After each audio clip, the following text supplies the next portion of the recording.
in most beauty shops and barber shops alike, it seems like the people that cut your hair love to talk to you while they're cutting your hair. I don't know if it's just part of the trade or if they don't know what else to say and they just start reading into your mind and asking questions or whatever. But anyway, I was getting my hair cut today, which I'm so glad I finally got around to doing that.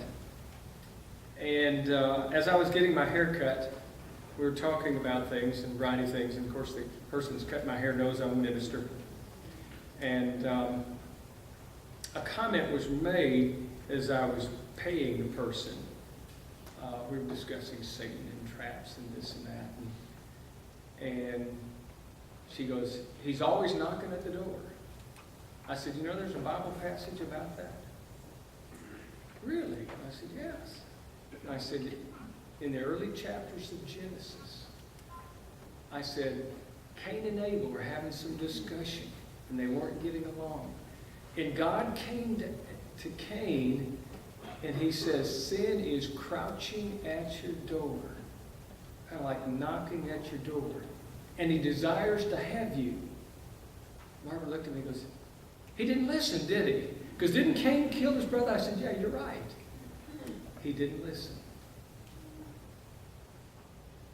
The Bible is so full of good advice, and it all gets down to listening. You'd think if God comes talking to you directly, as in the case with Cain and Abel, that you'd really perk up and listen. Matthew 7, verses 24 and following, a very similar situation.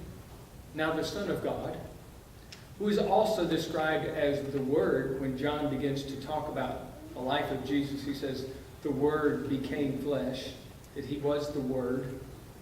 Now the Word of God, but the Son of God, comes and he says, "Therefore whoever hears these sayings of mine and does them will be like the guy that builds on the rock."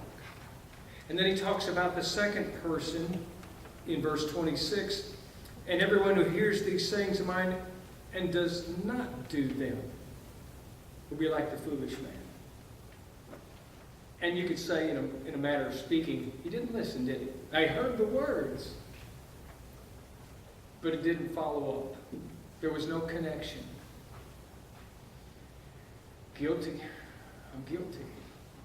I so much want to take in what God says, but then there are times that I don't want to listen. I've got my own desires and my own things and my own want-tos. And God is not trying to cut us off. He's just simply telling us what's important to listen to heed, to do. Our advice, our admonitions, our challenges, our commands, our encouragement, all that packaged in this book. Take some time at home to read it. Take some time, number 2, to meditate on it. What does that mean for me? And then take some time and pray about following through and doing what it says. It's for your good, and when I do it. God's admonition, trying to get us to heaven and trying to help us all make it through this life. If you find you're struggling with life and need prayers, would you come down front tonight when we sing this song? If you need to repent and come back to the Lord and you've done some things that are wrong, would you come down front? And if you've never been baptized, immersed into Christ for the forgiveness of sins, would you please come down front while we sing this song? Please come.